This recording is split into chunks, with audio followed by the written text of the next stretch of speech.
Voilà, donc nous allons pouvoir débuter ce webinaire. Donc devenir inspecteur CCRF, découvrez le parcours d'enquêteur. Donc qui se tient ce jour donc de 17 h à 18 h 30. Merci à tous pour votre participation, donc à l'ensemble des candidats au concours d'inspecteur CCRF. Et merci à l'ensemble des intervenantes et des intervenants ce jour. Donc 6 intervenantes et intervenants, ainsi que donc le chef du bureau 2B, valorisation des compétences de la DGCCRF, également en présence de Sylvie Guigny, responsable du pôle recrutement, et moi-même, Lucille Munier, donc chargée d'attractivité des concours CCRF. Donc, pour rappel, ce webinaire va vous permettre de prendre connaissance du retour d'expérience de différents enquêteurs ainsi que d'une rédactrice en administration centrale. Puis, vous pouvez poser vos questions au sein du chat en bas à droite. À l'issue de l'ensemble des présentations, on prendra donc connaissance de l'ensemble de vos questions et on pourra y répondre. Voilà, donc un temps il sera consacré. Hem, donc n'hésitez pas à préparer vos questions ou à les poser au fur et à mesure, en ligne afin qu'on puisse en avoir connaissance. En tant que modératrice, je les poserai, à voix haute à l'ensemble des intervenants qui lèveront la main pour justement pouvoir, vous répondre de manière, interactive. Voilà. Donc je remercie madame Bridet qui est inspectrice au sein de la DRIEETS, Île-de-France, monsieur Thomas Bréjon qui est inspecteur au sein de la DREETS Grand Est, pardon. Mélissa Legrand, qui est inspectrice en Charente-Maritime, Stéphane Hara, qui est au sein de la ETSPP Lot-et-Garonne, Thomas Poily, qui est inspecteur au sein de la ETSPP en Ariège, et Natacha Missic, qui est inspectrice rédactrice au sein du bureau 3B, donc politique et droit de la concurrence, donc en administration centrale. Donc ils vont au fur et à mesure prendre la parole pour faire part de leur retour d'expérience. Et dans un premier temps, moi je vais vous faire juste rapidement le parcours d'usager dans le cadre de la préparation concours. Et Jean-Yves Savoie, qui est chef de bureau, lui vous présentera les missions de la DGCRF, pardon, ainsi que les différents métiers. Donc, parce que vous pouvez être enquêteur, mais il y a plusieurs profils d'enquêteurs. Voilà, pour vous donner quelques repères. Donc très simplement, en tant que candidat pour le concours CCRF, vous avez pu consulter la page rejoindre la DGCCRF. Donc je vais vous partager mon écran.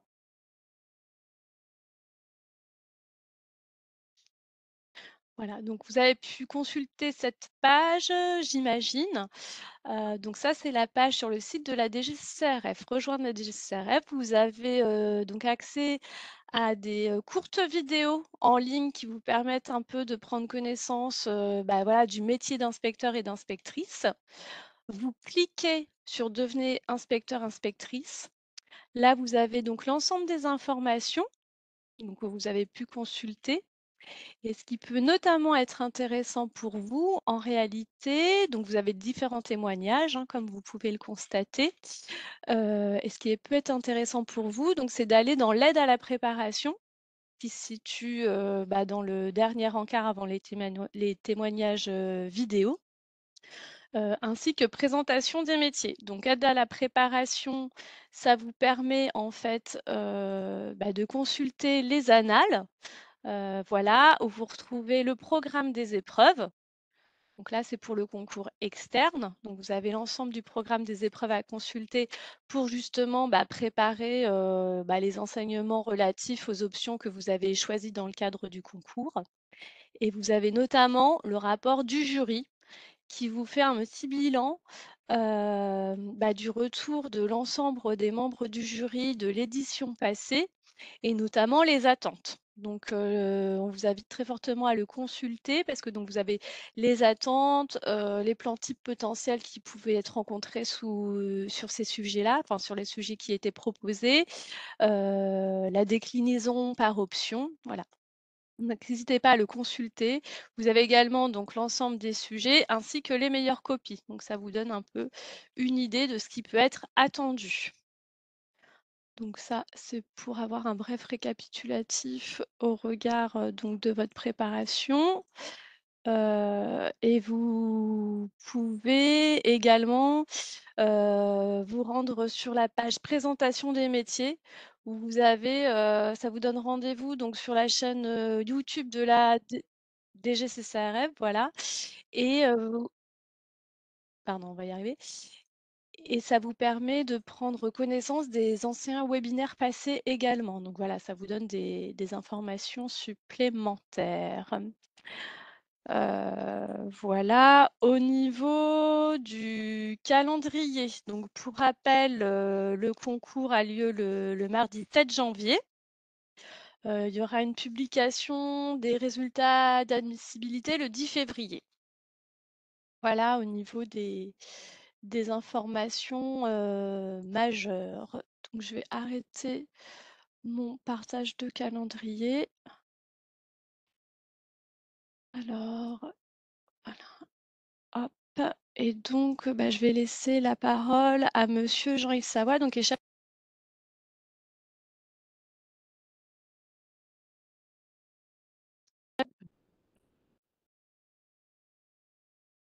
J'ai perdu le son de Lucille. Je ne sais pas si les autres, vous m'entendez? Ouais, vous m'entendez. Bon, Lucille, toi, on a eu après une petite coupure, mais on a compris que tu me passais la parole. Donc, c'était au sens propre comme au sens figuré du bureau qui pilote notamment les recrutements à la DGCCRF. C'est à ce titre-là qu'aujourd'hui, ben, j'ai le plaisir d'accueillir à la fois certains de nos enquêteurs qui sont issus de concours relativement récents, et puis en même temps un certain nombre d'inscrits ou de personnes qui pensent s'inscrire sur le concours d'inspecteurs que nous organisons au titre de 2025. Comme le disait Lucille, l'objectif de ce webinaire, c'est de vous présenter ce que sont les métiers de la CCRF au quotidien. Donner du corps sur ce qu'on peut lire sur notre site, sur nos rapports d'activité, sur l'actualité de la DGCCRF, sur ce qu'on publie sur nos différents comptes de réseaux sociaux, pour que vous puissiez vous rendre compte de ce qu'est la réalité du métier au quotidien, pour déterminer dans quelle mesure vous pouvez vous projeter sur ces métiers-là et donc vous préparer à notre concours avec une motivation pleine et entière. Donc, je ne vais pas faire moi une présentation trop longue et théorique sur ce que sont les métiers à la CCRF, parce que ce sont les jeunes inspecteurs et inspectrices présents qui en parleront le mieux et qui réussiront le mieux à partager leur expérience avec vous. Moi, je veux juste dresser à grands traits le paysage des différents métiers que peut offrir la CCRF à ses inspecteurs et inspectrices. J'avais noté d'ailleurs lors du dernier concours la phrase d'un candidat qui nous avait dit quelque chose du genre en préparant votre concours, je me suis rendu compte à quel point c'est incroyable la diversité des métiers à la CCRF. Je suis sûr que si vous me retenez, je m'ennuierai jamais tout au long de ma carrière. Et je m'étais dit, cette personne-là, il aurait fallu que je puisse la faire revenir pour nous faire cette communication sur notre concours, parce qu'elle exprimait exactement le message qu'on va essayer de vous faire passer aujourd'hui. La CCRF, c'est un métier qui a du sens. Vous l'avez peut-être découvert au travers de nos différentes actualités et des missions qu'on met en œuvre. Mais au-delà de ça, qui a du sens, mais dans un périmètre et dans des périmètres extrêmement larges d'action, puisque ça peut être dans des domaines très en prise avec l'économie et la concurrence, au travers des pratiques concurrentielles ou pratiques restrictives, mais ça peut être aussi une action du quotidien pour respecter la loyauté des transactions, pour informer le consommateur le mieux possible si son produit est effectivement fabriqué en France, si l'allégation environnementale qui figure sur son produit ou sur ses denrées sont justes. Euh, donc voilà, un périmètre large. Et finalement, quels sont les métiers principaux auxquels vous pouvez prétendre à l'issue de notre formation après avoir réussi notre concours, donc après l'année de formation qui est prévue après le concours? C'est essentiellement des métiers qui sont autour de l'enquête. Euh, Tout d'abord, le métier d'enquêteur, il peut se décliner à la CCRF autour de trois axes. On retrouve l'enquêteur dans le domaine de la concurrence, enquêteur qui va être affecté le plus souvent dans des directions régionales et qui va travailler sur la détection de pratiques anticoncurrentielles, détecter des dysfonctionnements d'économie, des ententes, des abus de position dominante, enquêter pour recueillir des indices et ensuite travailler en lien avec l'autorité de la concurrence. Et ça peut être aussi des contrôles de ce qu'on appelle les pratiques restrictives de concurrence pour déterminer quand, en matière de relations commerciales, s'il y a un déséquilibre entre les parties. C'est un exemple de ce qu'on trouve dans les relations entre l'industrie et le commerce notamment. Donc là, on est sur un métier d'enquêteur qui est très en phase avec la dimension économique, analyse des poids des marchés et analyse juridique assez pointue. Et puis, on a d'autres métiers d'enquêteurs, comme je disais tout à l'heure, des enquêteurs en matière de loyauté et qui interviennent en matière de protection économique du consommateur. Et là, c'est dans tous les secteurs du quotidien des Français. Ça peut être dans le secteur du dépannage à domicile, l'immobilier, les agences de voyage, les assurances, avec des textes particuliers à faire vivre et des domaines de protection particuliers à mettre en œuvre, lutter contre les clauses abusives également. Et puis, à côté de ces éléments, on a quand même au cœur de l'activité historique de la CCRF ce qui relève de la sécurité, des sécurités des produits non alimentaires et des services, c'est-à-dire que le consommateur peut s'attendre, lorsqu'il achète un produit, à ce que ce produit soit sûr. C'est une condition du fonctionnement loyal d'un marché et du fait que les entreprises agissent de manière loyale sur les différents segments sur lesquels elles interviennent. Donc ça, c'est les métiers d'enquêteurs qu'on retrouve soit à l'intérieur de nos directions régionales, soit dans nos directions départementales. On a également le métier d'enquêteur au service national des enquêtes. Ici, en administration centrale, on a un service qui a vocation à mettre en œuvre les enquêtes qui ont des enjeux plus nationaux ou qui touchent des secteurs à grande échelle. Des enquêteurs qui interviennent également dans des domaines en lien avec la data science. On a une cellule numérique qui travaille à adapter nos enquêtes aux problématiques qu'on rencontre aujourd'hui dans ce secteur-là, et c'est au sein du SNE qu'est hébergée cette cellule numérique. Et puis, pour finir le portrait des métiers qui existent à la CCRF et auxquels vous pouvez prétendre en sortie d'école, à côté du métier d'enquêteur, il y a d'autres métiers. Il y a par exemple celui de rédacteur en administration centrale, même si le plus souvent, on commence par sa carrière par travailler en service d'enquête pour ensuite aller en centrale. On a des cas d'agents qui peuvent démarrer assez vite en administration centrale. Et là, c'est à la fois piloter les enquêtes qu'on met en œuvre dans tout notre réseau, mais c'est aussi travailler sur la rédaction de textes législatifs ou réglementaires, être associé à des travaux parlementaires au niveau européen. Et donc, c'est plus voilà, être à la fois en appui sur les secteurs d'enquête et en même temps travailler à l'élaboration de la réglementation ou à l'adaptation de la réglementation et être en lien avec le monde professionnel pour travailler sur ce point-là. Donc, un métier moins en phase avec le quotidien économique, moins avec l'enquête, mais avec une dimension juridique assez forte. Un autre métier, c'est celui de responsable du contentieux.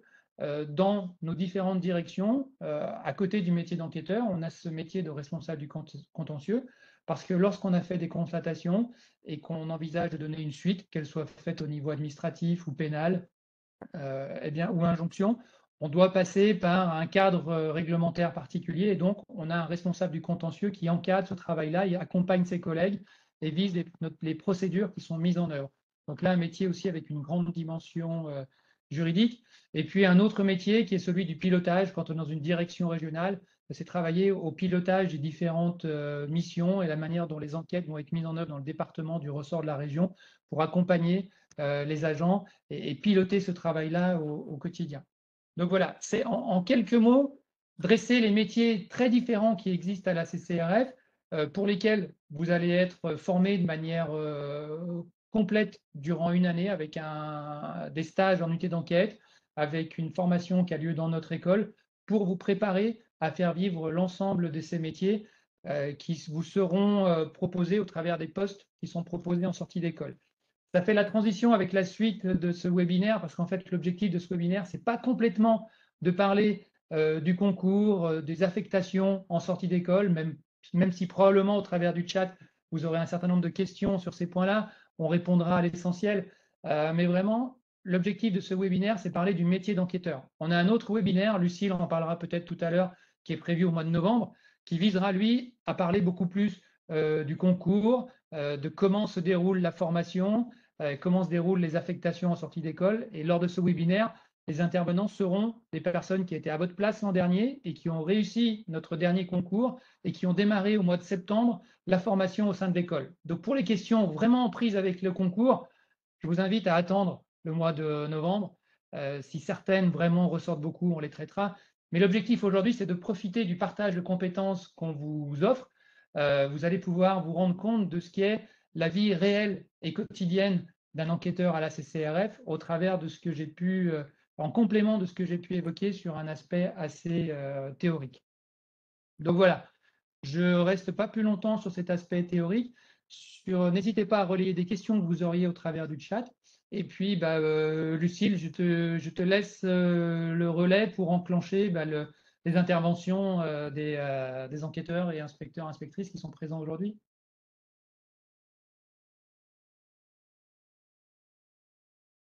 Ah, on t'entend pas, Lucile. Oui, alors, la parole est à Anna Leïla Bridé, qui est inspectrice au sein de la DRIETS Île-de-France. Bonjour à tous. Alors d'abord, j'espère que vous m'entendez bien. Oui. Parfait. Donc bonjour à tous. Moi, je m'appelle Anna Bridaï. Ça fait 1 an que je suis inspectrice et je travaille actuellement à la direction régionale d'Île-de-France. Donc j'ai un poste en pratique restrictive de concurrence. Pour commencer par mon parcours, moi, à l'origine, j'ai fait des études de droit à l'Université de Montpellier. Donc, originellement, j'étais plutôt tournée vers du droit privé pénal, plus précisément vers de la procédure, donc la procédure civile et pénale, parce que je me destinais initialement plutôt au concours de la magistrature. C'est pour ça, moi, que j'étais rentrée en droit au début de mes études. Donc, à la fin de mes études, j'ai travaillé pendant 1 an au tribunal de Strasbourg comme vacataire. Donc, j'étais vacataire dans les greffes, dans plusieurs services. Ça consiste à être plus ou moins l'assistant des greffiers et des juges dans l'ensemble de leur mission.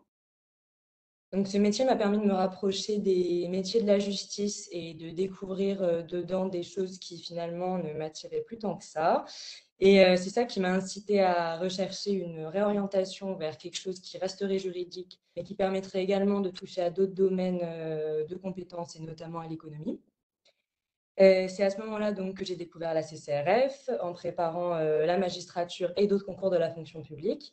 Donc moi, j'ai découvert la DGCCRF dans un reportage Arte qui est assez connu sur la grande distribution. Donc le thème de ce reportage, c'était les rapports entre le secteur primaire, donc les agriculteurs, et le secteur de la distribution. Donc il y avait des témoignages d'agriculteurs qui disaient qu'ils avaient saisi la répression des fraudes suite à des pratiques abusives de la grande distribution. Donc, je m'étais demandé quel était ce métier qui semblait suivre un but plutôt louable de rééquilibrage de relations entre des acteurs qui n'avaient pas la même force de frappe. Et c'est à ce moment-là donc que j'ai décidé de passer le concours d'inspectrice. Donc moi personnellement, j'ai préparé le concours, enfin l'écrit du concours en droit pénal. Je l'ai préparé essentiellement grâce aux cours que j'avais dans le cadre de la préparation de la magistrature. Et j'avais également fait des recherches complémentaires pour avoir une culture en droit pénal des affaires, parce que si vous regardez les annales, il y a plusieurs sujets qui sont plutôt orientés droit pénal des affaires que droit pénal général. Donc c'est ça peut-être que je conseillerais. Et donc au niveau de la préparation orale, il faut avoir une connaissance plus, on va dire, plus pointue de l'administration de la CCRF en général. Donc là, il faut faire des recherches qui sont beaucoup plus ciblées. J'ai notamment préparé ce concours aussi parce que c'était un métier qui alliait beaucoup de caractéristiques que moi je recherchais dans mon futur travail, notamment l'autonomie, qui est quand même quelque chose d'assez important dans le métier d'inspecteur. On est assez autonome sur notre manière de nous organiser, sur comment on organise notre emploi du temps, puisqu'on est quand même des catégories A, il y a une certaine liberté qui est laissée aux agents. Il y a également un équilibre entre la vie professionnelle et la vie personnelle qui est plutôt agréable et qui ne se retrouve pas forcément dans la justice ou même dans des emplois de juriste plus classiques. Et enfin, il faut noter aussi que la rémunération dès le début de carrière est plutôt intéressante, ce qui, encore une fois, n'est pas le cas dans beaucoup de métiers de la fonction publique ou même dans certains postes qu'on peut retrouver dans le privé. Donc, pour toutes ces raisons, ainsi que pour la diversité des missions et des connaissances qu'on est susceptible de développer dans ce métier, je me suis orientée vers ce concours que je ne regrette pas d'avoir passé. Et donc, pour ma part, après l'école de formation qui est à Montpellier, j'ai donc pris mon premier poste il y a 1 an à la brigade des relations interentreprises en Île-de-France. Donc, c'est à la direction régionale d'Île-de-France qui se situe actuellement à Aubervilliers. Et c'est un poste qui est centré sur le droit de la concurrence et plus précisément sur les pratiques restrictives de concurrence. Donc, il s'agit d'étudier de manière générale les relations entre entreprises et les pratiques illicites qui peuvent exister entre deux entreprises. Donc, ça peut être des pressions d'une grosse entreprise sur une entreprise plus petite, ça peut être des entreprises qui ne payent pas leurs partenaires, ça peut être tout ce type de choses. Et plus précisément, moi, je suis spécialisée en grande distribution et je m'occupe du suivi d'une enseigne de la grande distribution. C'est comme ça qu'on fonctionne en Île-de-France. Il y a des agents qui sont spécialisés sur le suivi d'une enseigne. Et dans le cadre de cette mission-là, on est notamment amené à suivre des procédures judiciaires qui concernent cette enseigne-là, puisque parfois le ministre attaque la grande distribution pour les pratiques que j'ai pu développer il y a quelques secondes, donc pour tout ce qui est illicite au niveau du droit de la concurrence. Et dans ce cadre-là, on est notamment amené à échanger avec les juges, à aller au tribunal, à plaider parfois. Donc, c'est un aspect qui reste plutôt juridique et c'est plutôt un challenge d'ailleurs aussi à ce niveau-là. Donc, ça permet de rester proche du droit tout en découvrant donc, le droit des affaires que moi, je connaissais très peu avant d'entrer à la CCRF. Donc voilà, au niveau de mon poste, c'est plutôt ça que je fais. Ça permet aussi de toucher des secteurs très différents, puisqu'on voit des entreprises qui sont dans énormément de domaines qui sont très divers. Donc d'apprendre des choses qu'on n'aurait jamais apprises autrement. Et c'est un cadre de travail qui est agréable à beaucoup de niveaux, et donc au niveau de la diversité des connaissances qu'on est susceptible d'acquérir. Donc, c'est pour toutes ces raisons que j'aurais tendance à vous conseiller de passer ce concours et je vous dis bon courage pour ceux qui iront aux écrits et qui iront aux oraux. Voilà. Merci Anna pour cette intervention. Alors, on n'a pas du tout donné de discours formaté à nos différents intervenants, hein. Donc, vous allez voir que chacun évoque son propre parcours. Et c'est vrai que ce qui est intéressant dans ce que vous présente Anna, c'est que vous voyez qu'y compris dès la sortie d'école, on peut être affecté sur des postes qui sont à enjeu. Parce qu'en fait, peut-être que vous ne vous rendez pas encore compte de ça, mais intervenir en tant qu'enquêteur CCRF auprès des centrales d'achat, des grandes enseignes qui sont hébergées, qui sont ici en Île-de-France, il y a des enjeux financiers énormes, il y a des conseils juridiques de très haut niveau dans ces entreprises-là. Et en tant qu'enquêteur CCRF, se retrouver confronté à ça, c'est très challengeant sur le plan juridique, sur le plan de gestion du face-à-face et sur le plan de la gestion de l'enquête. Parce que c'est quelque chose auquel forcément vous n'êtes pas encore préparé. Mais l'objet de ce webinaire, c'est aussi de vous sensibiliser à ça. Le métier d'inspecteur, d'inspectrice CCRF, il y a une dimension technique, juridique, mais le point commun de tous les métiers qui vont vous être présentés aujourd'hui, c'est l'enquête. C'est quand Anna va auprès de cette centrale d'achat, son objectif, c'est pas de vérifier que le droit est bien appliqué stricto sensu par rapport à un dispositif réglementaire. Ça fait partie du job parce que il va falloir, si ce dispositif n'est pas respecté, sanctionner. Mais la particularité, c'est qu'elle va devoir trouver des éléments pour démontrer que le dispositif n'a pas été respecté. C'est la différence avec les métiers juridiques plus classiques, lorsqu'on est avocat ou lorsqu'on est magistrat, où on travaille sur dossier. La police, la gendarmerie, les services d'enquête vous livrent un dossier et vous travaillez à partir de ce dossier pour qualifier les faits et poursuivre et sanctionner ou défendre.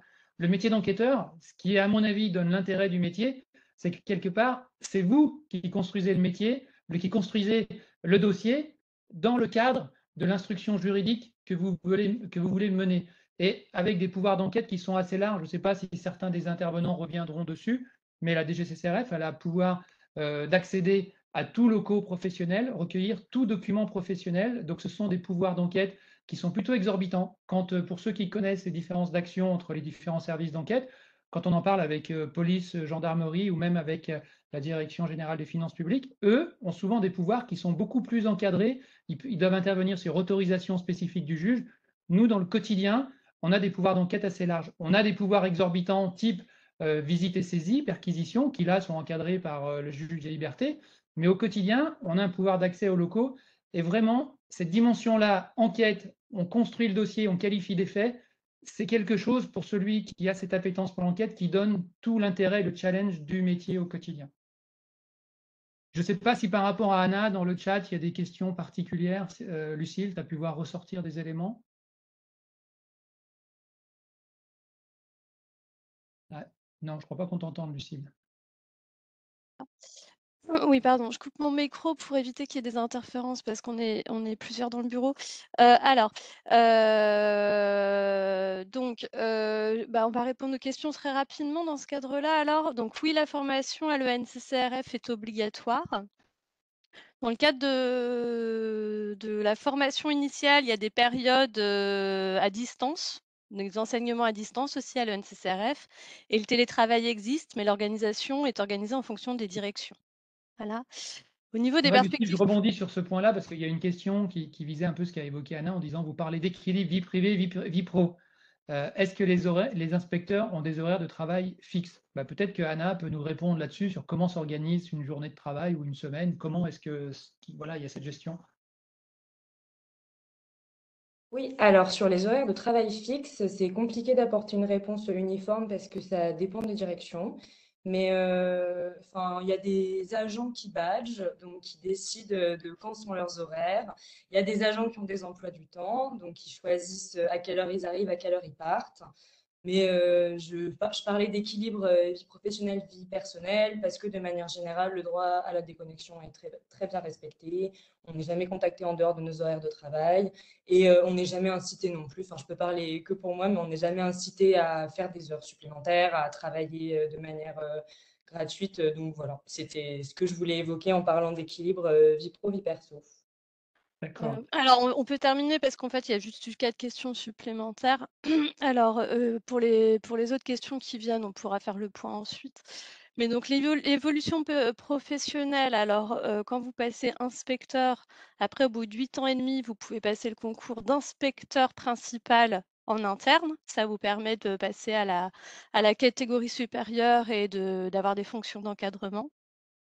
La question de la sécurité, sanitaire, alimentaire a été transférée à l'agriculture.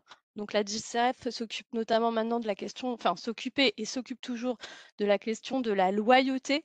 Voilà, donc dans le domaine de la protection économique des consommateurs, la loyauté alimentaire, s'assurer qu'en termes de communication, il n'y ait pas de pratiques commerciales trompeuses notamment, par exemple. Alors il n'y a pas besoin de diplôme juridique puisqu'en fait, pour le concours, il y a 2 dominantes. Il y a dominante juridique et économique et une autre dominante qui est scientifique et technologique. Et sinon, il y a le concours interne. Donc, en fonction de votre diplôme, votre profil, vous choisissez la dominante et puis vous avez choisi également, normalement, l'option par dominante. Sur chaque dominante, il y a 4 options proposées. Donc, il y a une note de synthèse plus 4 options proposées. Vous choisissez l'option qui vous convient le plus. Et enfin, les dates à rappeler, donc c'est le 7 janvier 2025 et donc la publication des résultats d'admissibilité sera le 10 février. Voilà. Et donc pour les autres questions qui concerneront certainement plus le métier en tant que tel, on reviendra ensuite dessus. Donc je laisse la parole à Monsieur Thomas Bréjon qui est inspecteur dans le Grand Est. Est-ce qu'on m'entend Merci à bien? vous. Oui. Parfait. Bon, alors bonjour à tous. Donc moi, Thomas Bréjon, inspecteur à la DRETS, donc du Grand Est, donc direction régionale, en poste à Châlons-en-Champagne. Donc moi, j'ai plus un parcours scientifique à la base, même 100% scientifique et mathématiques. J'ai enseigné les mathématiques pendant 1 an en collège, et après j'ai voulu me réorienter. Et donc à ce moment-là, je me suis intéressé un peu plus en détail aux différents concours de la fonction publique, et notamment aux concours de la fonction publique qui avaient une composante scientifique euh, à l'intérieur, et ils sont assez rares. Enfin, c'est pour avoir cherché justement, il n'y en avait pas énormément, et c'est là que je suis tombé sur la DGCCRF, puisqu'on me l'avait conseillé, alors pas spécifiquement la CCRF, mais de me renseigner au niveau des différents concours de la fonction publique au cours d'un service civique que j'ai fait. Alors ça avait rien à voir, c'était à Pôle emploi, mais il conseillait de se renseigner sur toutes les catégories de la fonction publique. Et donc à partir de là, donc j'ai décidé de tenter ma chance et de préparer le concours en mathématiques, du coup, pour moi. Et donc ça s'est bien passé. Et si ça peut rassurer notamment ceux qui ont des profils scientifiques, ce qui peut inquiéter, ce qui peut intimider quand on n'a pas l'habitude, c'est la partie note de synthèse. Moi, par exemple, avant de passer le concours, j'avais jamais fait une note de synthèse en dehors de celle que j'ai faite pour m'entraîner au concours. Donc voilà, faut pas que ça soit un frein pour vous si vous venez d'un profil 100% scientifique.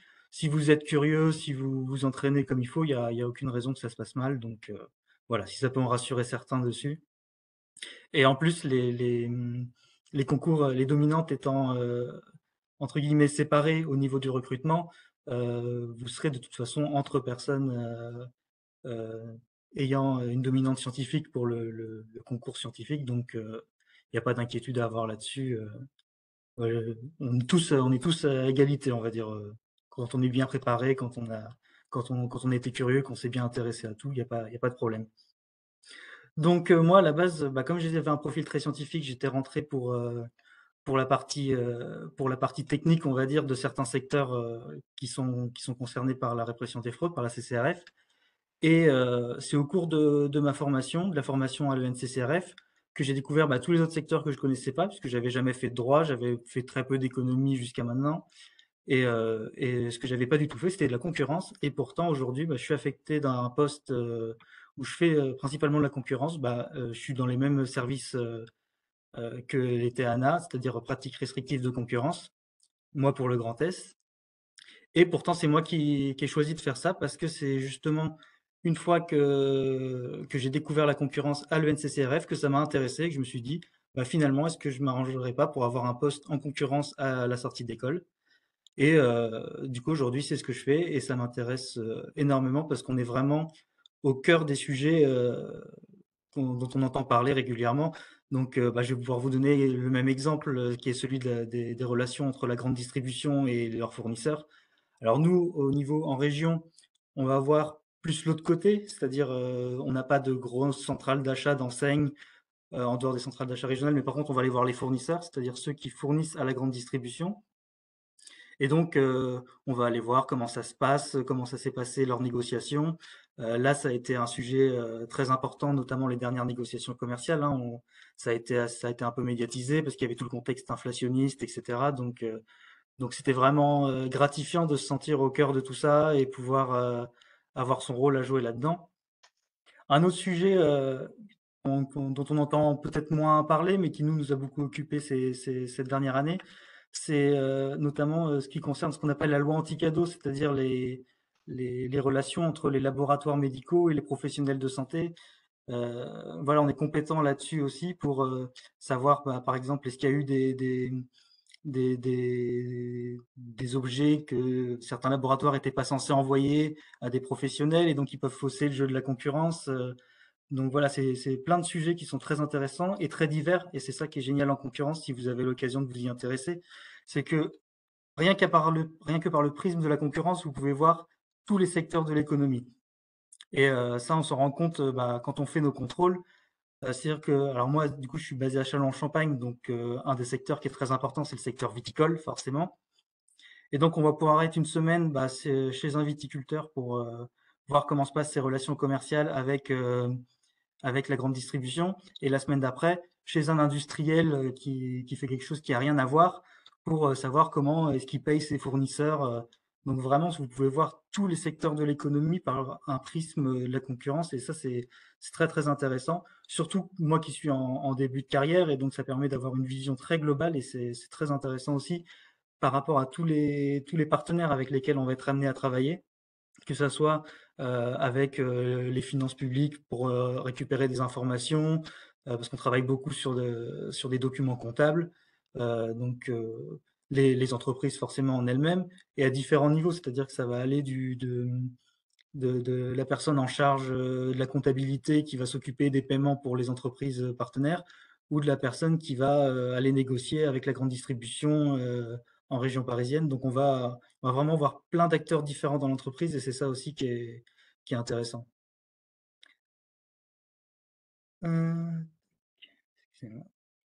Donc voilà, donc n'hésitez pas à rester très curieux. Je pense qu'on est beaucoup à rentrer à l'école, à passer le concours en ayant une idée en tête et après en découvrant tout l'éventail des possibilités qu'on n'imagine pas forcément quand on s'inscrit au concours. On peut être amené à changer et puis le gros avantage, bon, on en a déjà un peu parlé, mais c'est qu'on est amené à évoluer aussi au cours de notre carrière. Donc aujourd'hui je fais ça, mais je suis persuadé que peut-être que dans quelques années je ferai quelque chose de complètement différent tout en restant enquêteur Et c'est ça aussi qui est très intéressant. On est sûr de jamais s'ennuyer, quel que soit le poste que l'on est. Et puis, on est aussi très dépendant de toute façon du contexte économique qui, lui, est variable. Donc voilà, on s'ennuie jamais. Merci Thomas pour cette intervention.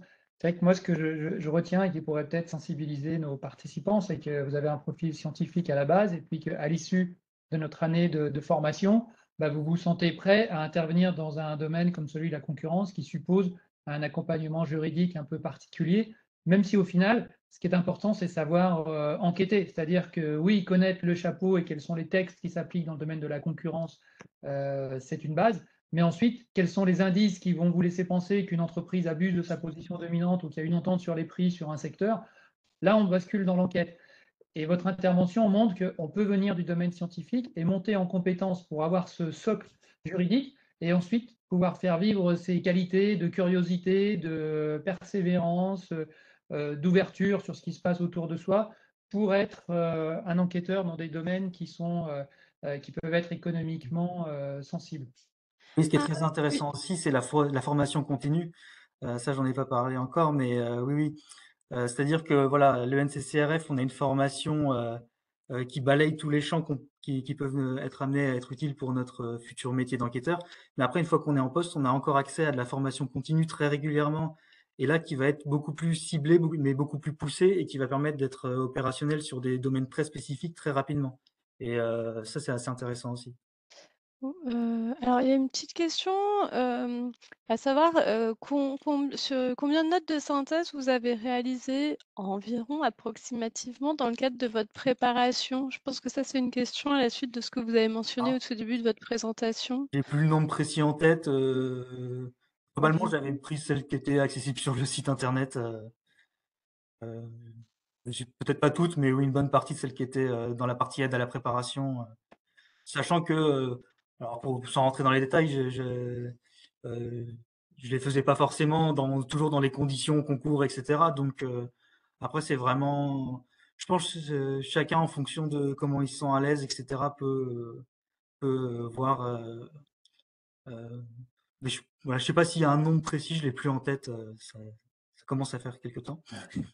Et voilà, faut pas hésiter de toute façon à regarder. Enfin, ça avait été un très bon support. Moi, ça m'avait suffi. En tout cas, enfin, en dehors de la curiosité qu'on peut avoir, moi, je m'étais limité à ça pour vraiment l'entraînement de la note de synthèse. Je m'étais même pas appuyé sur des ouvrages spécifiques, etc. Vraiment, en se basant sur les sujets, les meilleures copies, etc. Il y a matière à bien s'entraîner déjà. Ouais, pour rebondir aussi sur des points qui ont été soulevés dans le chat, il y a des questions sur l'évolution sur d'autres postes que ceux sur la carrière qui ont été évoqués par Lucille tout à l'heure. C'est vrai que bah, il y a des postes soit par détachement, on a certains de nos agents qui rejoignent Tracfin ou qui vont travailler dans d'autres directions de Bercy, ou même d'autres directions, d'autres ministères. Donc les possibilités de détachement existent. Et puis à l'intérieur de la CCRF, notamment par la voie de l'administration centrale, on peut obtenir des postes d'expert national détaché à Bruxelles pour intervenir sur des problématiques communautaires. Donc, en tant qu'enquêteur agent, il y a une diversité même de métiers en dehors de la CCRF qui sont accessibles, d'autant qu'aujourd'hui, dans la fonction publique, on encourage ce type de mobilité et que nous, CCRF, chaque année, on a un certain nombre d'agents qui partent, qui reviennent, d'autres directions qui viennent. Ça fait aussi partie de la richesse du métier. Et les enquêteurs CCRF, globalement, sont plutôt recherchés par les autres administrations du fait de leur parcours, de leur qualité d'adaptation et de leurs connaissances juridiques et économiques. Ils sont plutôt effectivement, on essaye plutôt de tout faire pour les retenir plutôt que dans l'autre sens. Il y a des questions aussi sur les métiers. J'ai lu trois questions concernant la sécurité sanitaire des aliments. Donc ça, on va l'évoquer assez rapidement pour dire que depuis le début de l'année, cette mission-là n'appartient plus à la CCRF. Elle a été transmise à la DGAL au sein du ministère de l'Agriculture. Donc nous, on conserve la compétence pour ce qui est des enquêtes de loyauté, c'est-à-dire que si vous achetez un produit alimentaire sur lequel il y a une allégation selon lequel il est bon pour la santé ou selon lequel il est fabriqué dans un périmètre géographique déterminé, ça relève des allégations, de la loyauté du produit. Donc là, on reste compétent de manière générale. En revanche, sur l'aspect sanitaire, est-ce que le produit est sûr, ne va pas vous rendre malade? Si jamais il y a des rappels de produits pour des considérations sanitaires, ça, c'est géré par la DGAL. Euh, sur Les évolutions à long terme, effectivement, pour rebondir sur ce que disait Lucille tout à l'heure, le premier grade d'encadrement supérieur, c'est celui d'inspecteur principal, qui est ouvert à partir de, on va dire, 6 ans et demi d'ancienneté, y compris l'année de formation. Donc, vous voyez qu'une fois que vous êtes en poste, au bout de 5-6 ans, vous pouvez prétendre à ce premier grade. Et on constate que sur les dernières promos, on a un certain nombre de jeunes enquêteurs qui sont promus par ce biais-là. Et puis, une fois qu'on a réussi ce concours, on déroule différents types de carrières. On peut devenir d'abord responsable d'une équipe opérationnelle d'enquête sur le terrain, en département, ou travailler dans un pôle C. On peut aller travailler en administration centrale comme adjoint à un chef de bureau dans des thématiques sectorielles, techniques, opérationnelles. Et ensuite, alors au fur et à mesure qu'on avance dans les grades, après inspecteur principal, on a des grades de directeur, et à partir des grades de directeur, on peut accéder à des fonctions en administration centrale de chef de bureau, et sur le terrain, devenir directeur adjoint ou directeur départemental d'une structure ou chef d'un pôle C en direction régionale. Donc voilà, ça c'est le type de parcours qu'on peut dérouler au sein de la CCRF avec des passerelles qui peuvent exister vers d'autres, en détachement, vers d'autres grades ou débouchés. Voilà, alors il y avait une question un peu large sur le métier. Il y a une question qui m'a frappé, qui était quelle est la différence entre du consulting et l'enquête? Franchement, on pourrait passer un certain temps sur cette question-là parce que c'est ce qui, quelque part, matérialise un petit peu l'essence de la CCRF qui est l'enquête, c'est constater des pratiques pour être amené à sanctionner, là où le consulting, c'est être dans une mission beaucoup plus de constat, d'accompagnement et de proposition. Et l'administration d'aujourd'hui, elle se situe dans une zone entre les deux. La CCRF, elle a certaines de ses missions dans lesquelles elle va accompagner les entreprises. D'abord, essayer de faire en sorte que si on a un dommage à l'économie ou un dysfonctionnement, il soit réparé. C'est d'abord ça notre priorité.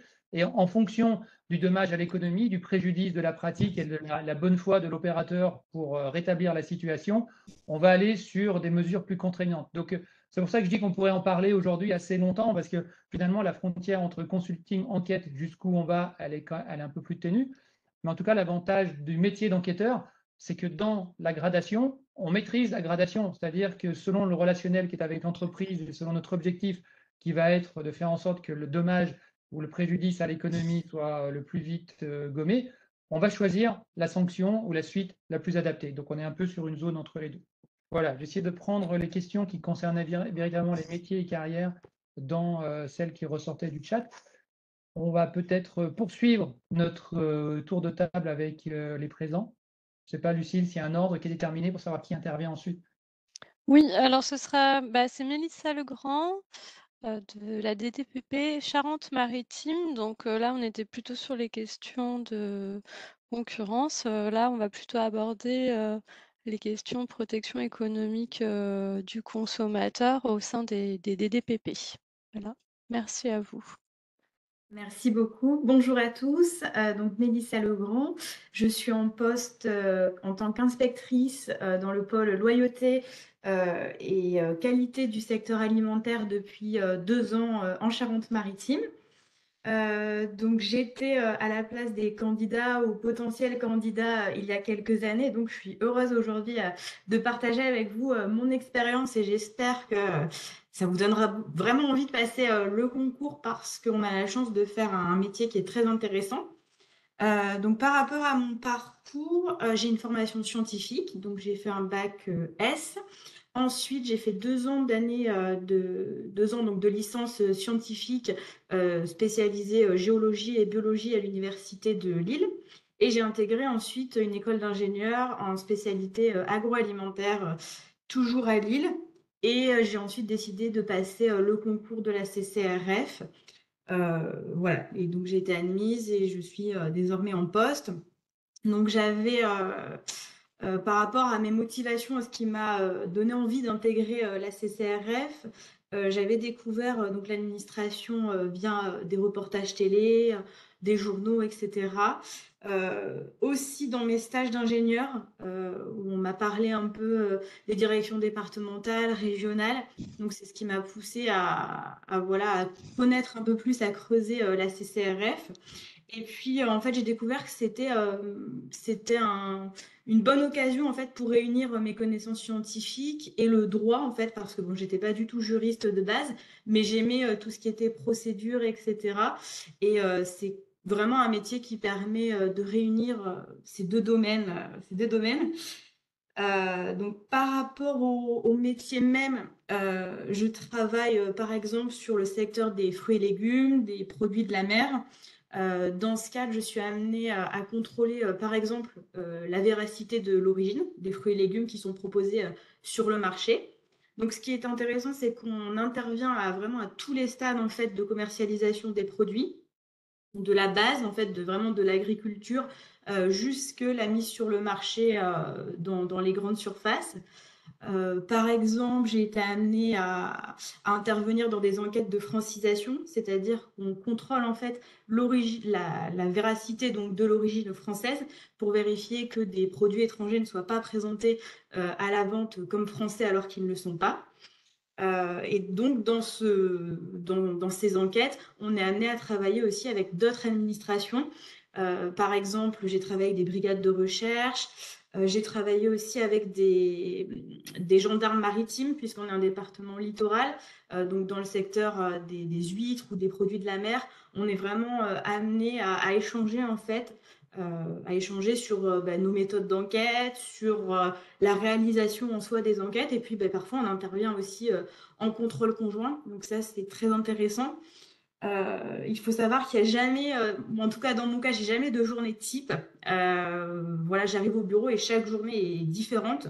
Donc ça, c'est intéressant. On a, comme le disait Monsieur Savoie, des pouvoirs d'enquête qui sont assez larges, c'est-à-dire qu'on peut vraiment mener une enquête en fait du début jusqu'à la fin. Par exemple, on a désormais le pouvoir de conduire des auditions libres. Donc ça permet d'entendre en fait les responsables d'entreprise sur leurs pratiques, ça leur permet de s'expliquer et ça c'est vraiment très intéressant à conduire, à mener, à rédiger. Et puis on a en fait une action très concrète sur la vie des consommateurs, des entreprises et ça donne vraiment un sens au métier de la DGCCRF. Donc voilà, pour toutes ces raisons, je vous incite à nous rejoindre. Entendu. Merci beaucoup pour votre intervention. Est-ce que Monsieur Stéphane Hara, vous souhaitez Juste poursuivre? avant que Oui, pardon. Stéphane intervienne, je vais juste rebondir sur une question que j'avais aperçue dans le chat, qui faisait un peu écho à ce que Mélissa présentait sur la manière dont les contrôles sont mis en œuvre. Et est-ce qu'il y avait un risque pour l'enquêteur lors du contrôle? Alors peut-être que l'un de nos intervenants veut partager cette vision des choses sur la relation qu'on peut avoir avec l'entreprise lorsqu'on met en place un contrôle, les difficultés qu'on peut rencontrer ou pas, comment, si on est préparé à les désamorcer. Est-ce que quelqu'un veut partager sur ce point-là son expérience?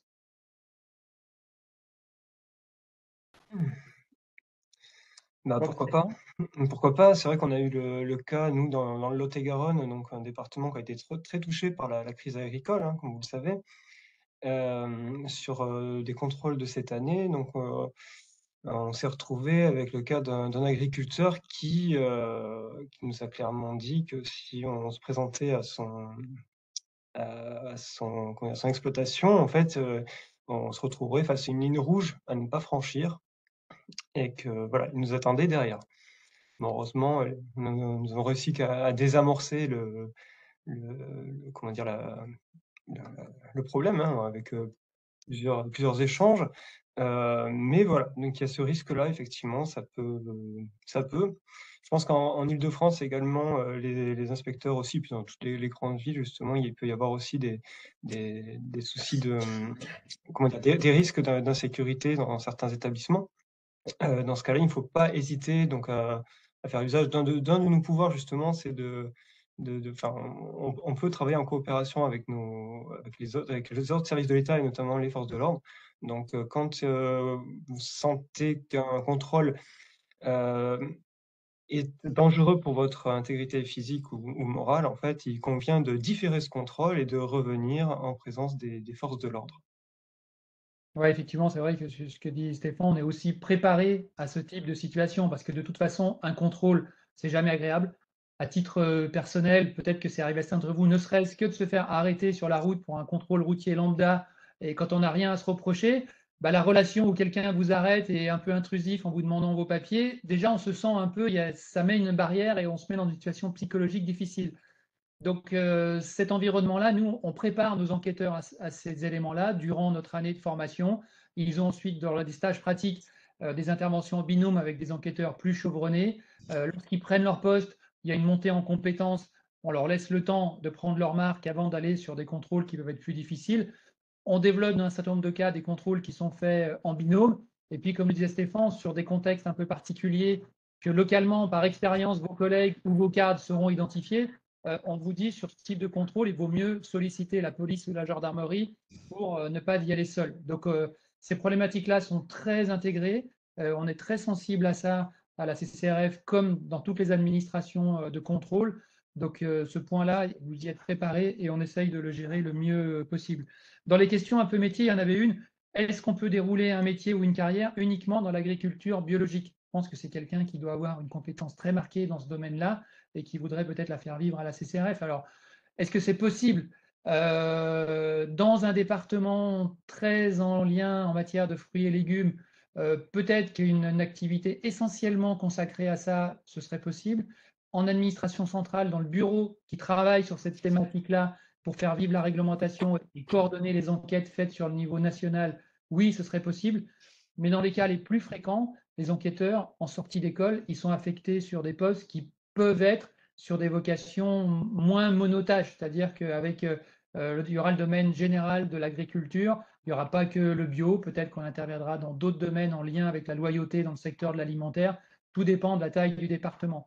Mais là aussi, j'allais dire, c'est un peu une manière de penser qui est un peu différente. C'est normal que vous ne puissiez pas l'intégrer, mais à l'issue de notre année de formation, la dimension très technique agriculture bio, elle sera un peu gommée par l'idée que vous aurez de comment faire des enquêtes et faire vivre des textes assez larges en agriculture bio ou même en découvrant des domaines autres totalement différents dans lesquels vous pourrez vous épanouir. Et il y avait un dernier point sur le digital et le numérique. Quels sont les métiers en lien avec le digital numérique? Je ne crois pas parmi nos intervenants des personnes qui sont spécialisées. Si, bah peut-être. Ouais. Thomas veut intervenir sur cette question-là. J'espère que vous m'entendez. Oui, en fait, Jean-Yves, c'est un sujet que moi j'aborderai un petit peu pendant ma présentation, du coup, voilà. Donc, Bah écoute, ça fait une super transition. transition. Je ne sais pas si c'était l'ordre prévu, mais c'est bien du coup que tu nous enchaînes là-dessus. D'accord, super. Bon, bah, je prends la place de Stéphane. Je suis désolé, chers collègues. C'est pas grave. Alors du coup, moi je me présente, je suis Thomas Poilly, donc je suis inspecteur affecté à la direction départementale de l'Ariège. Alors pour vous présenter assez rapidement mon parcours, hein, donc comme mon autre collègue Thomas, je suis aussi issu d'une filière scientifique.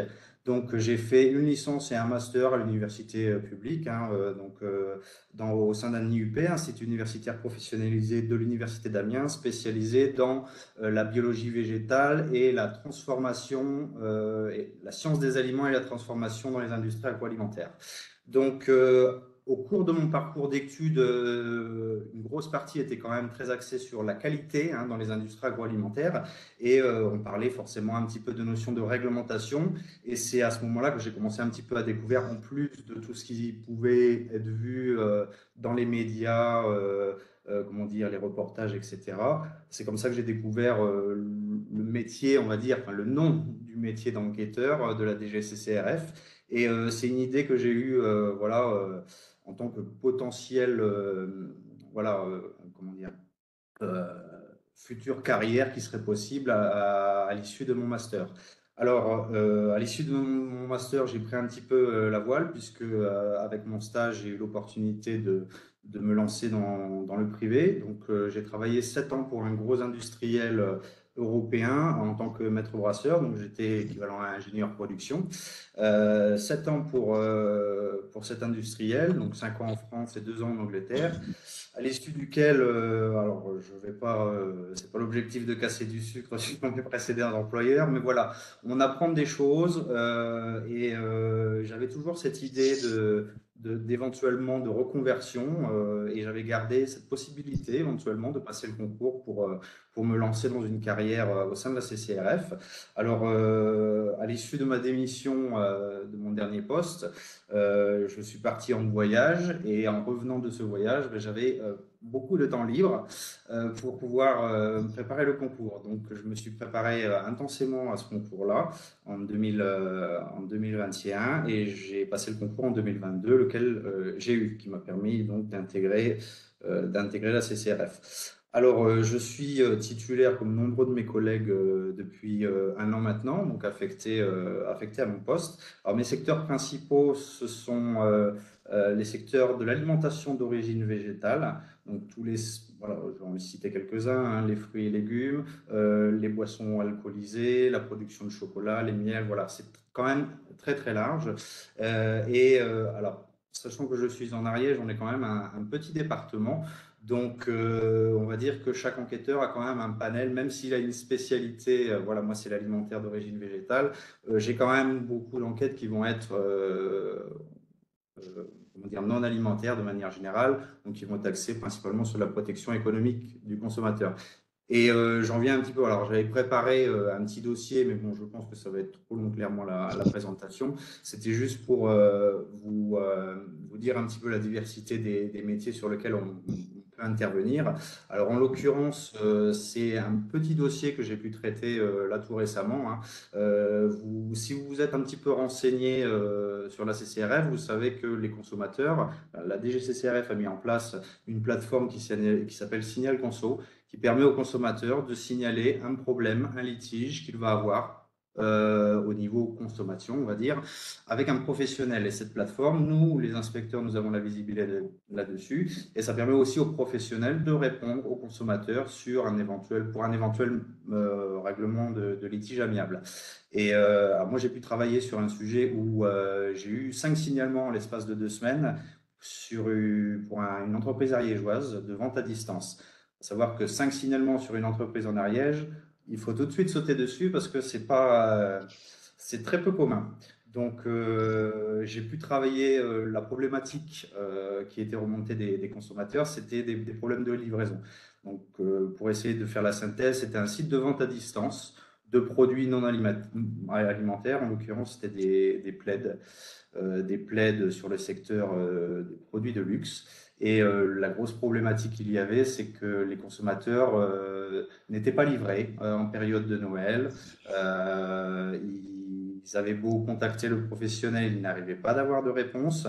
Donc, j'ai décidé, alors même si ça ne fait pas, entre guillemets, partie d'une enquête spécifique, ce secteur d'enquête dans le numérique a pour vocation et se développe déjà de plus en plus avec l'évolution des pratiques commerciales et des modes de consommation. La DGCCRF fait de plus en plus d'enquêtes au niveau du numérique et pour lequel nous avons de plus en plus de pouvoir et d'outils pour pouvoir enquêter sur Internet avec tout le commerce électronique, les marketplaces. Et donc, j'ai pu donc identifier l'opérateur et mener l'enquête pour voir un petit peu c'était quoi la problématique. On parlait un petit peu de pouvoir, alors je m'éloignais un peu du sujet, mais de pouvoir d'enquête, là, on était sur un opérateur, ce n'était pas son activité principale. Il avait une autre activité qui était dans le métier bouche pour la grande distribution, et il a découvert qu'avec ce qu'on appelle le dropshipping, donc c'est un des métiers de commerce électronique sur lequel nous enquêtons beaucoup depuis plusieurs années, qui peut être problématique. Il a vu que c'était possible de faire une formation, voilà, avec son CPF, savoir comment créer un site internet et se lancer un petit peu là-dedans.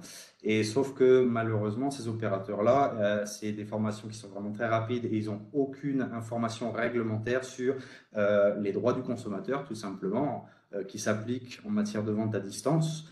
Donc l'objectif, et c'est là où j'en viens aussi à à la gradation des suites, hein. Alors, je vais essayer de faire simple en termes de suites que l'on peut mettre en œuvre à l'issue d'un contrôle. Ça va être soit une suite pédagogique, donc un rappel de la réglementation à l'opérateur, soit, dans le cadre d'une problématique un peu plus grave, ce qu'on appelle une mesure de police administrative, où là, on va rappeler au professionnel ses obligations et exiger de lui une remise en conformité sous un certain délai. Et en cas de pratique beaucoup plus grave ou répétée, on va avoir la sanction donc directement par procès verbal, pénal ou administratif en fonction des textes qui sont appliqués. Je ne sais pas si c'était assez clair, ma présentation, j'ai essayé de... Voilà.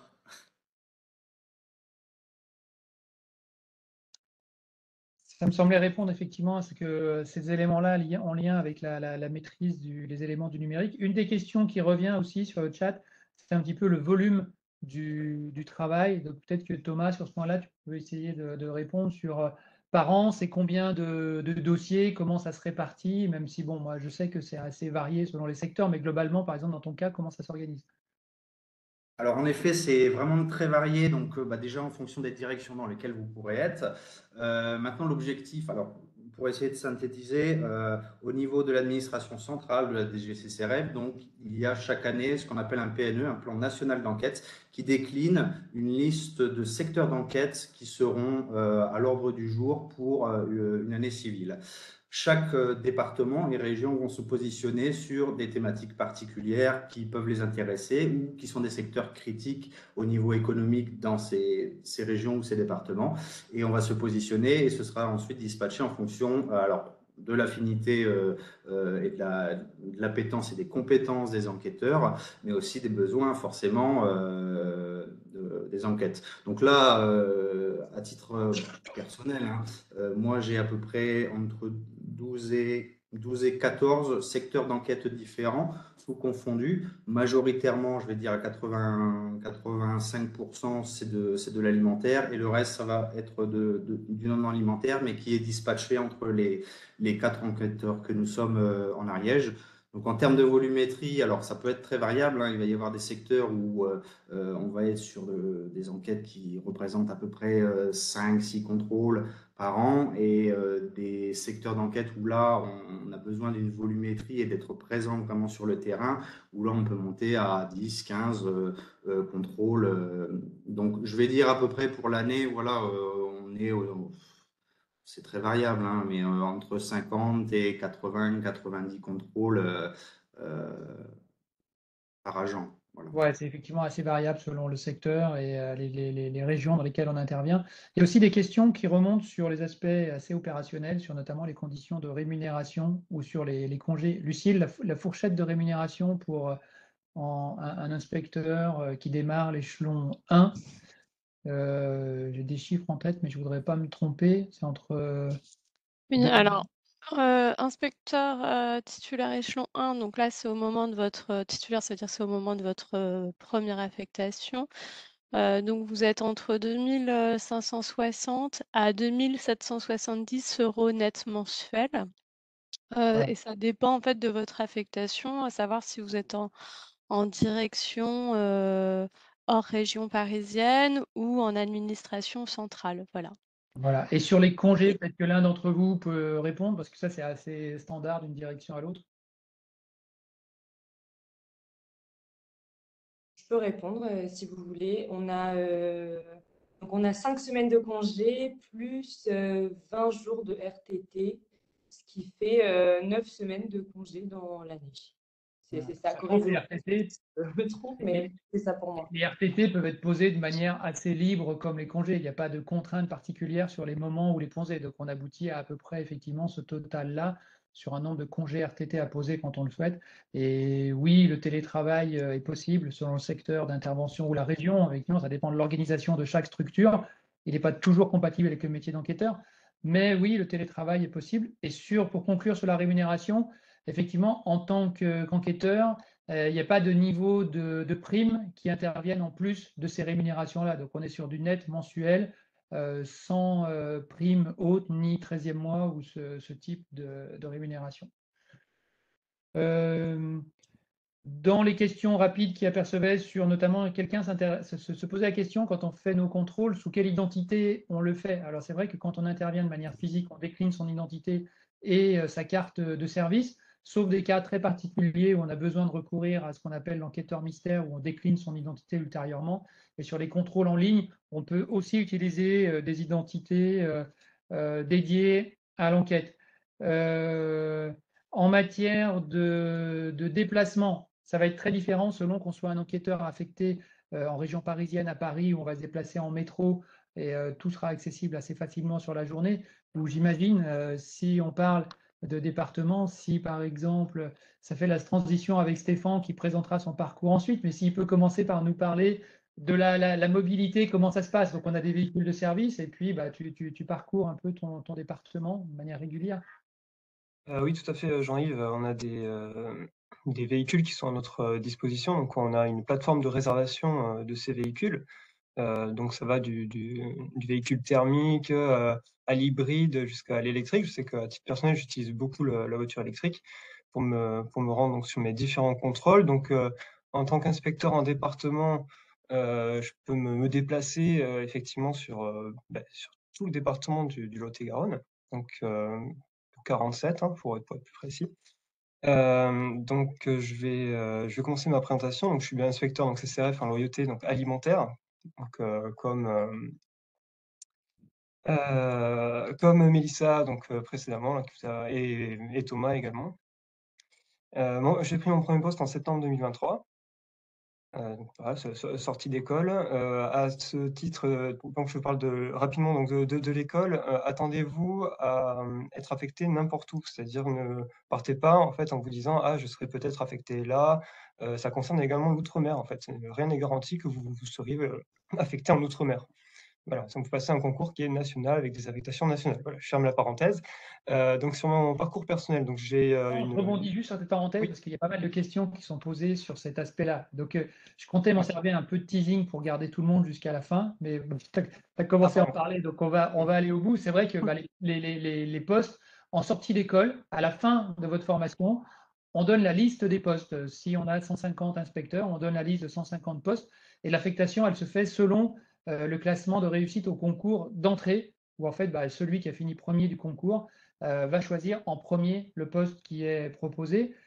Hors les cas des postes à profil qui sont proposés en administration centrale, notamment, il y a toujours quelques postes en administration centrale où là, c'est suite à un entretien avec le chef de bureau qu'on va décider qui est affecté sur ces postes-là, qui sont les postes qui nécessitent une compétence un peu plus particulière. Et les postes en Outre-mer, il y en a effectivement. Sur les 150 postes, ça reste très à la marge. Hein, si on a un ou deux, enfin je ne sais pas, mais enfin, on est sur un ou deux postes qui peuvent être proposés en Outre-mer. Mais l'essentiel des postes, je crois que la majorité, on communique chaque année un petit peu un bilan statistique, sont en Île-de-France, la majorité des postes en sortie d'école. Et ensuite, on retrouve des postes disséminés un peu partout sur le territoire.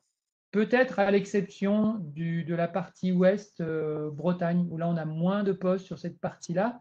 C'est lié à des considérations historiques d'implantation des effectifs. Il y a moins de mouvement dans cette région-là. Mais voilà, à grands traits sur l'affectation.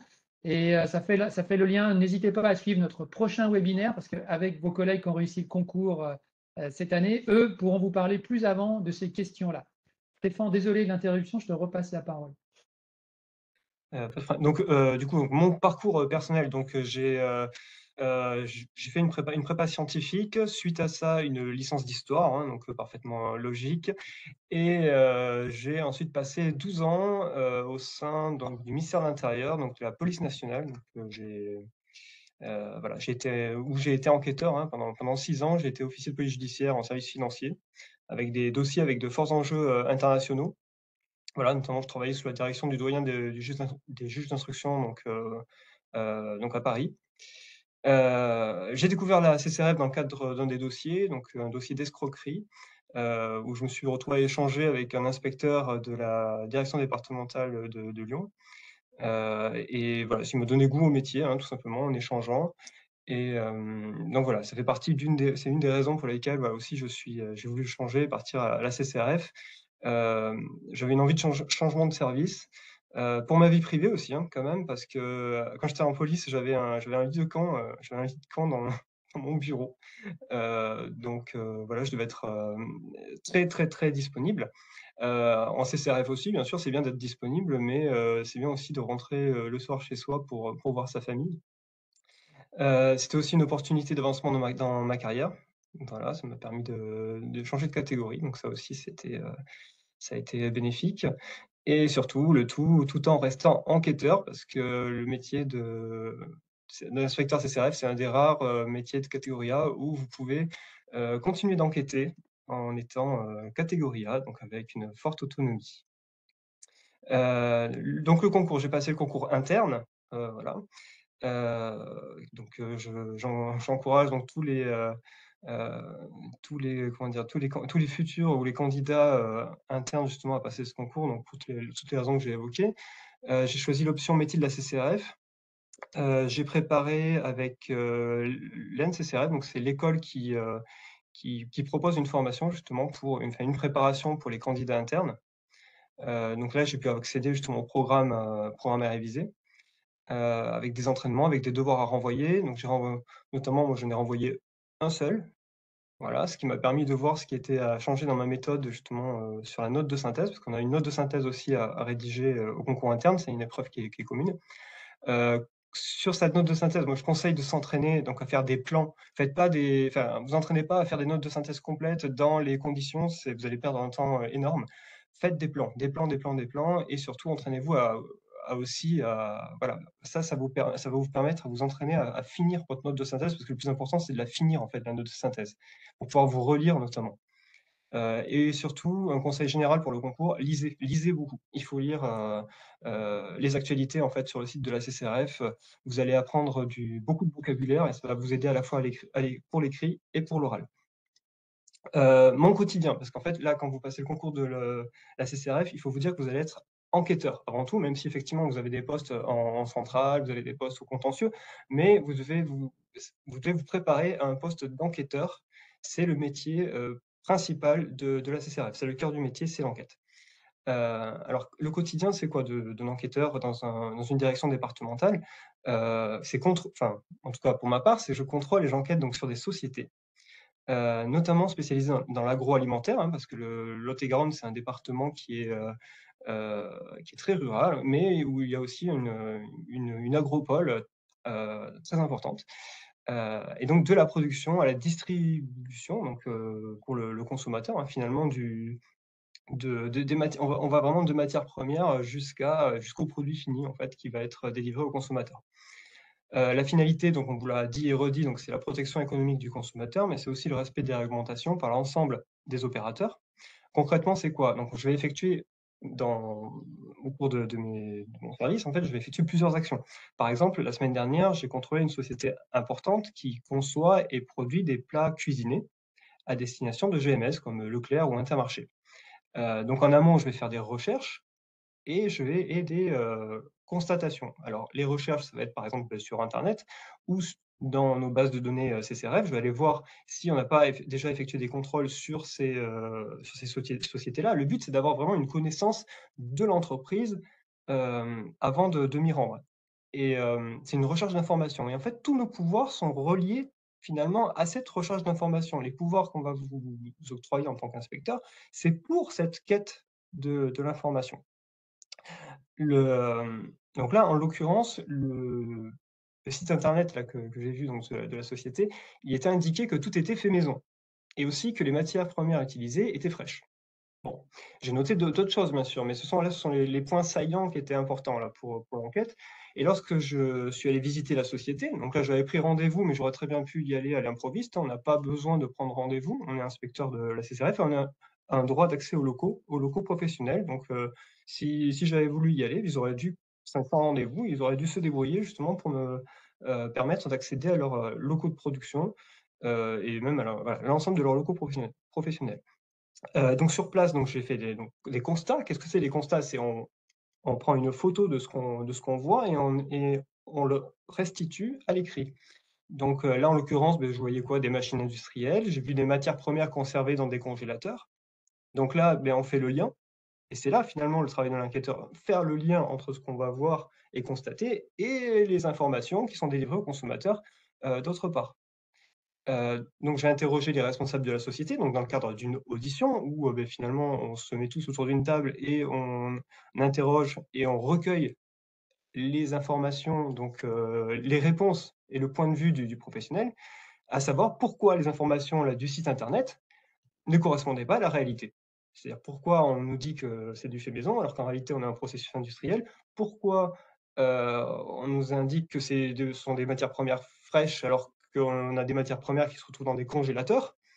Heu et ceci, en fonction de la réponse du professionnel, de sa sincérité également, on va, rédiger des suites. Donc, Thomas vous a déjà un petit peu édicté, hein. Les suites, ça va être, l'informer sur la réglementation. Si on se rend compte que le professionnel est de bonne foi et qu'il ne savait pas et qu'il a commis une erreur, dans ce cas-là, on va simplement lui indiquer, ça fait partie de nos missions d'informer le professionnel. Et par contre, si on constate que ça a été fait de mauvaise enfin, comment dire? En pleine, si on avait une intention en fait de commettre ces faits, là dans ce cas-là, on va, faire tout ce qui est possible pour sanctionner le professionnel sur ses pratiques. Alors qu'est-ce que j'aime moi dans ce métier d'inspecteur? Donc c'est les échanges avec les professionnels, c'est visiter les sociétés. Voilà, moi c'est ce qui me moi ça me fait moi je c'est un truc qui me plaît en fait d'aller, quand je me rends dans une société, de voir, comment elle fonctionne en fait, c'est ça. Moi ce que j'aime en fait, c'est de voir comment ça fonctionne et après bien sûr, c'est d'essayer de trouver, comment dire? Les dysfonctionnements finalement, pourquoi le professionnel essaye de tromper, tel ou tel, enfin pourquoi le professionnel essaie de tromper un consommateur par exemple. Ça peut être intéressant aussi bien sûr. Hem et alterner le bureau et le terrain, voilà, mon quotidien, c'est 50 de bureau, 50 de terrain. Voilà, il y a des jours où j'ai pas trop envie de sortir, mais dans ce cas-là, j'ai de quoi rédiger, au bureau, donc il y a pas de problème. Il y a d'autres jours, je vais me dire: «Ah, il faut vraiment que je sorte, je peux pas rester dans mon bureau là, il faut vraiment que j'aille faire un tour» et je vais faire un tour, mais bon, dans le cadre de mon travail bien sûr, hein, je vais contrôler des sociétés, mais voilà. Mais ça, c'est, ce qui m'amène ça m'amène à un autre point, c'est la programmation et l'organisation. Donc en fait, OK, vous êtes autonome dans votre travail, mais il va falloir vous organiser, au fait, aussi dans votre travail. Et ça, c'est, voilà, très, très important pour le métier d'enquêteur. Il faut être curieux et il faut être organisé. Et j'ai terminé, je vous rends la parole. Merci Stéphane pour cette présentation. Il y a effectivement des questions sur la répartition entre le temps enquête, temps bureau, donc on a pu là apporter une réponse. Il y a des questions aussi qui se posent sur la part entre de l'enquête, qu'est-ce qui est vraiment l'initiative de l'enquêteur, et puis qu'est-ce qui relève finalement de programmation d'enquête ou de plainte. Je ne sais pas si l'un d'entre vous veut répondre sur cette partie-là, finalement, sur un peu le complément de l'autonomie de l'enquêteur sur sur quoi il travaille. Ouais, Je peux Thomas. alors, c'est pas forcément toujours pareil en fonction des directions, des secteurs. Mais par exemple, nous, en tout ce qui est les délais de paiement entre les professionnels, on a beaucoup de plaintes, donc on va beaucoup travailler sur plaintes pour faire, on va dire, le tri par rapport à tout le vivier d'entreprises qu'on va avoir. Sur d'autres secteurs, ça va être pratiquement que en fonction de nos propres recherches et on va pas avoir de plaintes.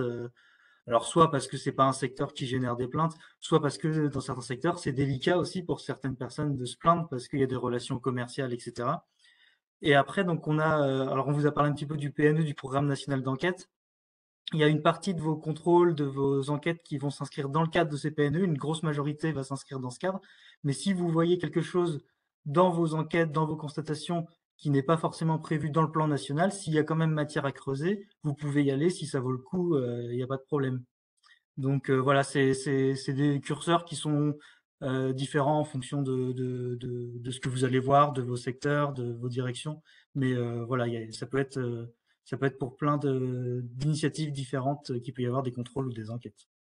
Ok, merci Thomas. Ça fait une bonne transition avec Natacha, qui est notre dernière intervenante, qui justement travaille à l'administration centrale, donc qui va pouvoir nous parler du PNE et de la programmation, mais aussi de son travail quotidien et de son parcours.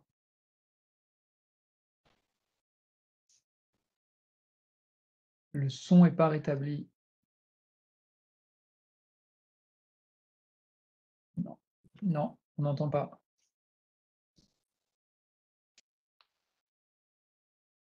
On n'entend pas. Bon, bah alors le temps que Natacha se connecte avec son téléphone, on peut peut-être répondre à certaines questions. Donc, il y avait un petit point sur comment préparer le concours. Alors, j'ai vu qu'il y avait des questions qui étaient un petit peu récurrentes. Donc, juste pour faire un petit point rapide, donc, les épreuves écrites d'admissibilité sont le 7 janvier. Ensuite, vous avez les résultats d'admissibilité le 10 février. Voilà. Ensuite, vous avez donc des épreuves orales d'admission, donc entre le 17 et le 28 mars, et vous avez l'ensemble des résultats le 31 mars. Donc certains se demandaient comment ça se passait après. Donc il y a une formation ensuite à l'École nationale de la CCRF, ENCCRF, Est-ce que vous une m'entendez? année scolaire à Montpellier. Ah oui, on vous entend. Je vous laisse finir peut-être ou... Oui, voilà, entendu. Et puis, de toute façon, je vais arrêter, hein, c'est juste comme ça pour terminer. Donc, la formation NCCRF, c'est une année scolaire à Montpellier. Voilà. Et dans ce cadre-là, à savoir que c'est une formation rémunérée. Ça fera l'objet d'un prochain webinaire le 26 novembre à 17h30. Voilà, pour ceux qui ne sont pas encore inscrits à ce webinaire. Voilà, bah, je vous en prie. Allez-y, merci. Alors bonjour à tous, donc moi c'est Natacha Missic et je suis rédactrice en bureau central à la DGCCRF.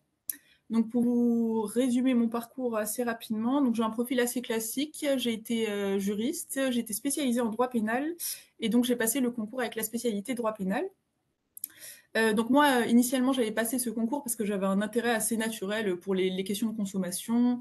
J'aimais beaucoup décortiquer les produits, les étiquettes des produits que j'achetais. Je m'interrogeais sur le réel Made in France, sur les allégations environnementales, enfin tous ces sujets d'actualité. Et donc, en fait, c'est pour vous dire que voilà, si de manière générale, vous êtes assez curieux, que vous posez des questions sur le monde qui vous entoure, bah, c'est un métier qui peut beaucoup vous correspondre. Donc en fait, pour vous expliquer, en fait, on peut avoir des métiers très variés à la CCRF parce qu'en fait, moi, je suis à la sortie de l'école, donc il y a 3 ans. J'ai commencé en étant enquêtrice à la DDPP de Paris. Et donc, j'ai eu un portefeuille très varié. Donc, je m'occupais à la fois des TN qui concernaient les influenceurs, par exemple, le dropshipping, les allégations Made in France. Donc voilà, c'était vraiment très varié.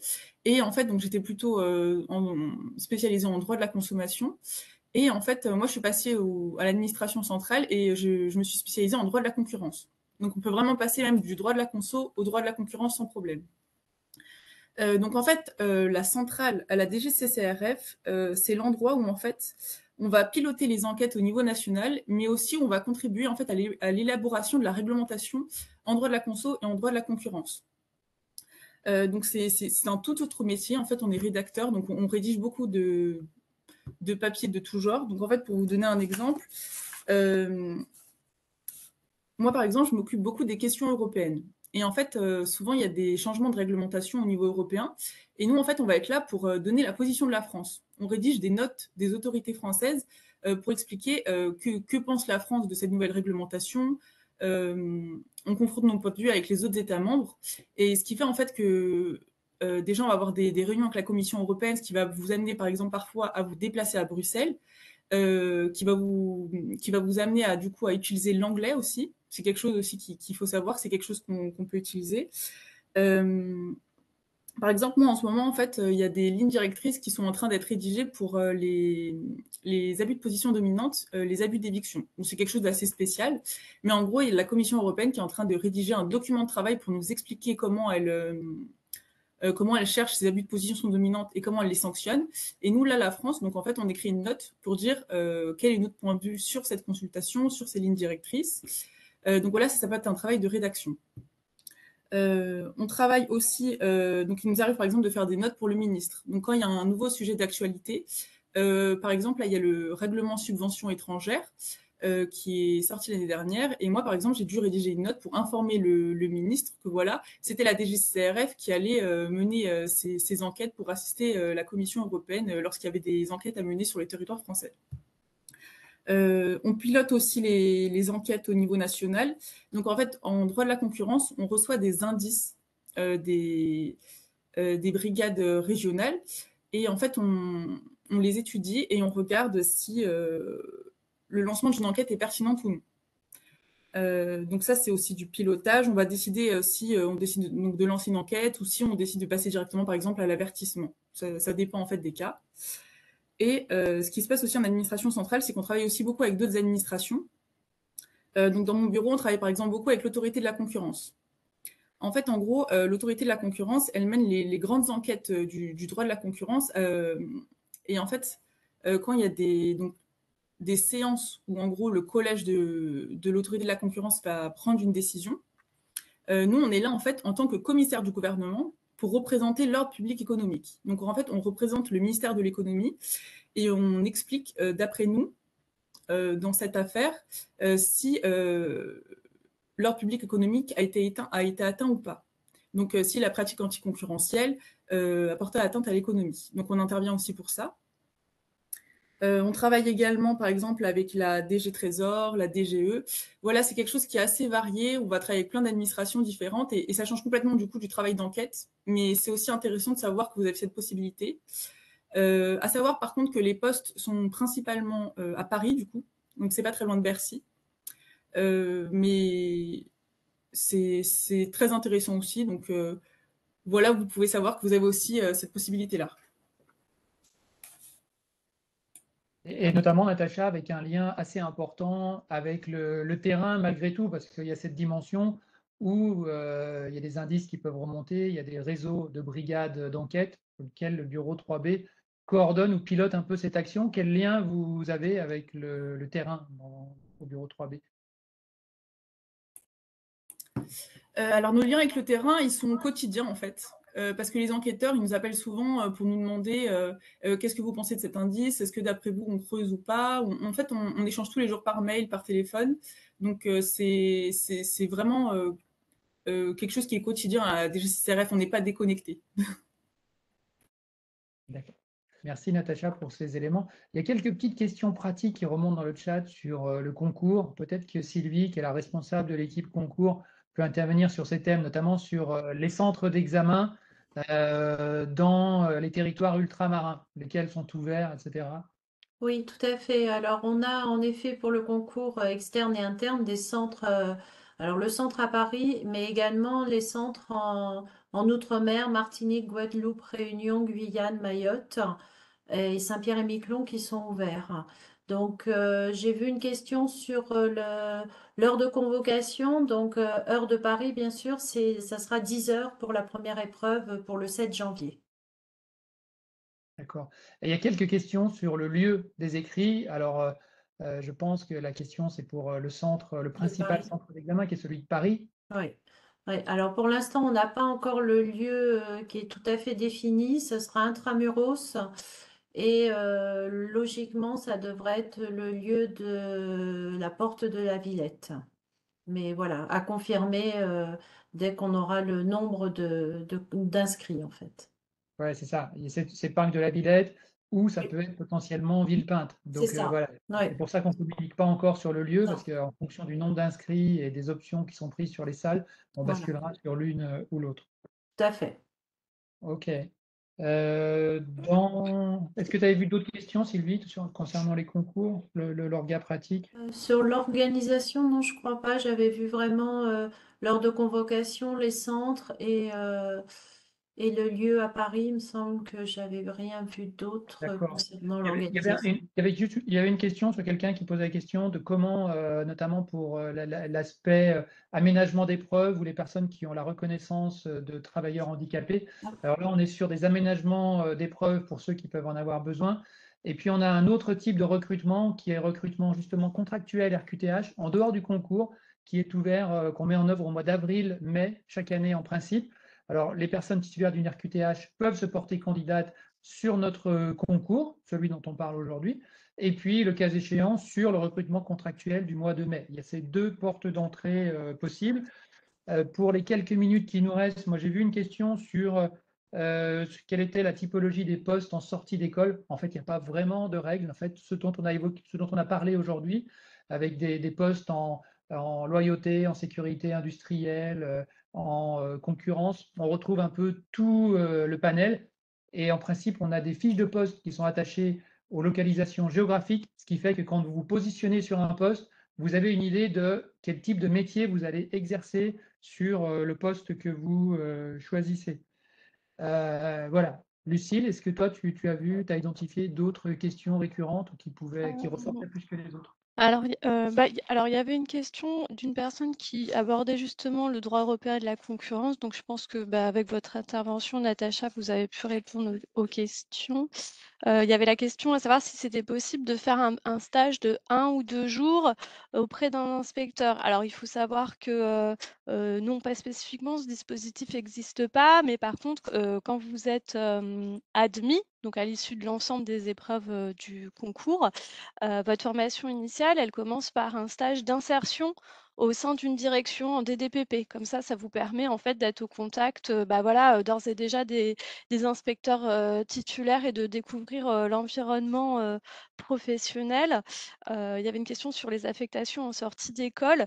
Ça, c'est en fonction de votre interclassement, en fonction de vos résultats au concours d'entrée, ou après, à la fin de la scolarité, vous avez une liste de postes offerts sur laquelle justement vous vous positionnez par ordre de choix et puis vous êtes affecté en fonction justement de vos résultats au concours.